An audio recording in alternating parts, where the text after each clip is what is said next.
Forgot your Lorex DVR password in the USA? If your recorder is online, this is the fastest reset method.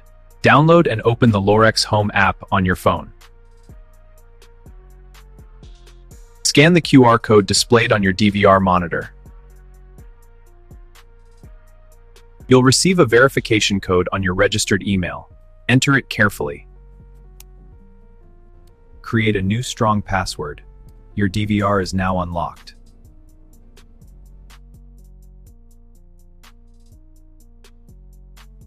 If your DVR isn't connected to the app, try the local reset option. Click Forgot Password and answer the security questions.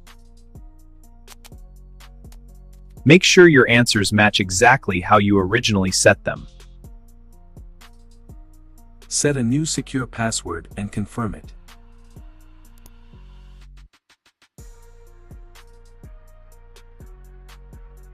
For locked systems without app or security questions, use the official support method.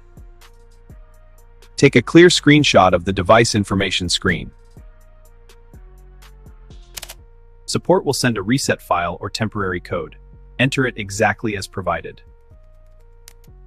Email Lorex USA support and attach your device information. Proof of purchase may be required. And you're back in. Your Lorex DVR is fully unlocked. Very old USA Lorex DVR models sometimes allowed new firmware versions disable default passwords for security. This only works on very old units.